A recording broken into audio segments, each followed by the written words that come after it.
Apa nih pesan-pesan khusus kepada orang-orang Islam yang tidak puasa nih, atau kepada keluarga? Coba apa pesannya kepada mereka? Ya, ya pesannya ajak puasa lah supaya mereka ini, pemirsa Sofia ini dari Timur Leste, jadi bahasa Indonesianya sedikit agak kurang lancar, tapi alhamdulillah dia bisa, karena di sana sekarang banyak menggunakan bahasa Portugal ya. Jadi silakan, pesannya apa? Ngajak puasa lah semua yang tidak puasa itu orang Islam. Pesan buat saudara-saudari yang muslim atau non muslim yang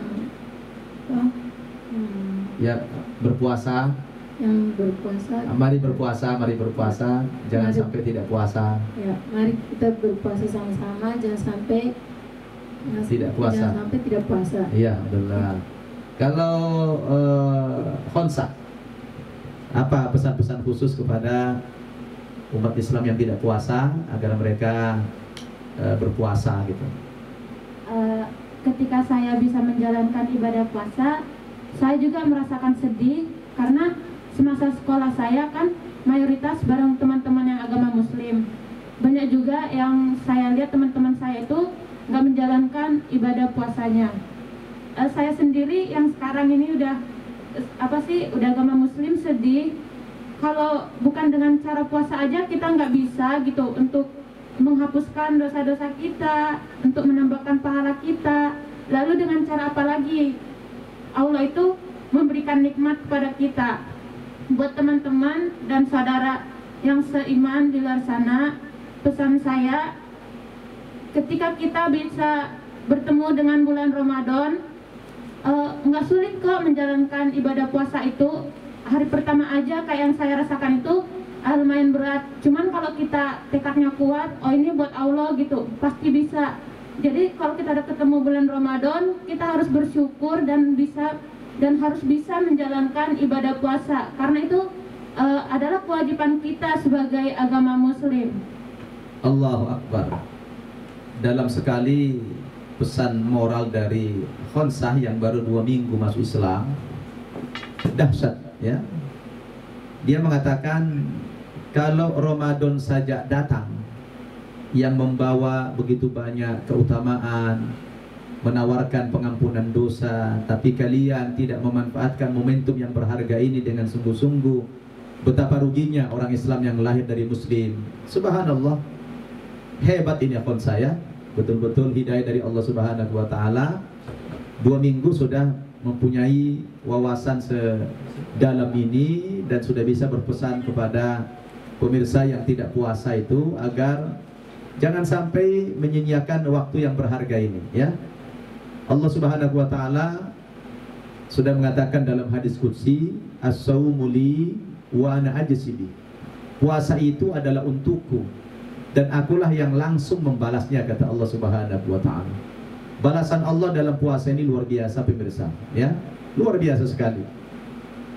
Sampai-sampai seberapa besar balasan dari Allah itu dirahasiakan, tidak disebutkan. Kalau kita sholat berjamaah disebutkan pahalanya berapa, dapat 27 pahala. Kalau kita bersedekah disebutkan balasannya ya 700 kali lipat. Kalau kita melaksanakan ibadah haji ya dibalas dengan surga dan lain sebagainya. Tapi puasa ini subhanallah, Allah rahasiakan seberapa besar balasan yang Allah berikan tidak disebutkan saudara-saudara. Oleh karena itulah saudari-saudari kita yang baru ya, kayak Khonsa ini baru hitungan hari dalam Islam, tapi sudah punya pemikiran yang jernih, pandangan yang sangat luas sekali tentang agama Islam. Dia sudah bisa berbicara apa sih hikmah yang kita dapatkan dari puasa ini. Masya Allah. Terima kasih Khonsah sudah bisa berbagi dengan jamaah. Begitu juga Safia dan Afifah ya, sudah kalian menceritakan testimoni kalian bagaimana perasaan pertama kali ya, melaksanakan ibadah Ramadan, baik puasa maupun tarawih, dan juga ada acara sahur bersama, kemudian berbuka bersama. Subhanallah, semua sulit diungkapkan dengan keindahannya ya, dengan kata-kata. Baik pemirsa An-Naba TV dan sahabat-sahabat FB dan juga sahabat-sahabat IG, Kita juga membuka kesempatan tanya jawab pada kesempatan ini. Ya, kalau ingin bertanya silakan, nanti mereka biarkan menjawab. Dan di sini sudah ada masuk pertanyaan satu orang dari saudara Tommy. Assalamualaikum Ustaz, saya dari Kabupaten Malang, mau tanya, apa hukum organisasi atau golongan dalam Islam seperti NU, Muhammadiyah, LDI, Sunni dan lain-lain? Karena teman saya dari Arab dikit-dikit suka ngatain bid'ah. Dan gimana kalau saya tidak ikut golongan organisasi tersebut? Cukup jadi Islam yang baik saja. Mohon penjelasannya Ustaz. Iya, saudara Tommy, yang namanya NU, Muhammadiyah, Al-Wasliyah, LDI, itu semua adalah hanya organisasi bentukan manusia saja. Organisasi pergerakan pendidikan, pergerakan dakwah, dan lain sebagainya. Jadi tidak ada tuntutan ya untuk kita bisa harus bergabung di organisasi tersebut, tidak. Jadi Anda cukup menjadi muslim biasa saja, mempraktekkan ajaran Islam, ya, apa yang disyariatkan oleh Allah kita patuhi, apa yang dilarang oleh Allah kita tinggalkan. Adapun bergabung di organisasi ini sebenarnya hanya tempat wadah atau berkumpul bagi orang-orang yang para aktivis ya, yang ingin memperjuangkan Islam ini. Perlu ada teman dalam berjuang begitu. Nah, baik-baik saja. Kalau antum mau ikut organisasi, ya saya pikir nggak ada salahnya. Sebab Allah juga mengatakan dalam Al-Quran, surat As-Saff ya, ayat 4, A'udzubillahi minasyaitonirrajim. Innallaha yuhibbul ladzina yuqatiluna fi sabilihi shaffa ka'annahum bunyanun marsus. Sesungguhnya Allah Subhanahu wa taala sangat menyukai orang-orang yang berjihad di jalan Allah Subhanahu wa taala, orang-orang yang berjuang di jalan Allah Subhanahu wa taala secara bersop-sop atau secara berbaris-baris atau berkelompok, ka'annahum bunyanun marsus, seolah-olah mereka seperti bangunan yang kokoh. Jadi berorganisasi itu, berkumpul saudara dalam perjuangan ini memang penting sekali. Berdua itu lebih baik daripada sendiri, dan bertiga jauh lebih baik daripada berdua. Semakin banyak kita berkumpul dengan saudara-saudara kita yang satu visi, satu misi dengan kita, tentu makin bagus. Nah, terkecuali kita berkumpul dengan orang-orang yang tidak baik, ya. Kalau kita ngumpul sama orang yang tidak baik sendiri, jauh lebih baik daripada 3 orang atau lebih orang. Kalau teman-teman yang lain itu akan mencelakakan kita, mengajak kita ke tempat-tempat maksiat, gitu ya. Tapi kalau kita berkumpul seperti di NU, di Muhammadiyah atau apapun nama organisasinya, yang ini adalah pergerakan dakwah untuk mempercepat perjuangan Islam ini, lebih bagus, ya.